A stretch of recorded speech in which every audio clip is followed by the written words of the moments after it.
નમસ્કાર મિત્રો, વિડીયોમાં તમારું સ્વાગત છે। દ્વારકા હાઈવે રોડ ઉપર બરાડિયા પાસે ફન હોટલ પાસે અકસ્માત થતાં 7 લોકોના મોત થયાના સમાચાર મળ્યા છે।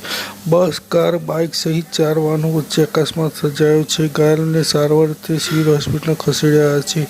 દ્વારકા જામનગર હાઈવે પર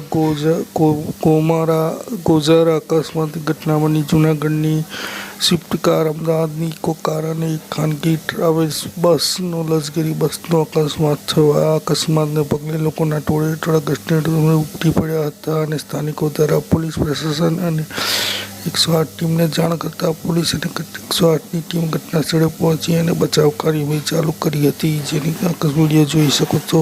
આ અકસ્માતની ઘટનામાં 7 લોકોના મોત થયાની જાણકારી મળી છે તથા 15થી વધુ લોકો ઘાયલ થયા છે। ઘાયલોને ઇજાગ્રસ્તોને તાત્કાલિક જામનગર અને દ્વારકા હોસ્પિટલમાં ખસેડવામાં આવ્યા છે। આ ઘટનાની જાણ પ્રશાસનને થતાં આ ઘટના રાજ્યમંત્રી મુળુભાઈ બેરા, સાંસદ પૂનમબેન માનવ તથા ધારાસભ્ય પ્રભુબા માણેક પણ ઘટના સ્થળે પહોંચી ગયા હતા અને બચાવ કાર્યવાહી નજરે નિહાળી હતી। આ ઘટનાને પગલે લોકોના ટોળા અને ટ્રાફિક જામના દ્રશ્યો સર્જાયા હતા। આ ઘટનામાં ઘાયલોમાં 4 બાળકો પણ સમાવેશ થાય છે। આ ઘટના અંગે તમારો શું અભિપ્રાય છે તે કોમેન્ટ કરીને જણાવો। વિડીયો લાઈક અને શેર કરો। ધન્યવાદ। આપનો દિવસ શુભ રહે।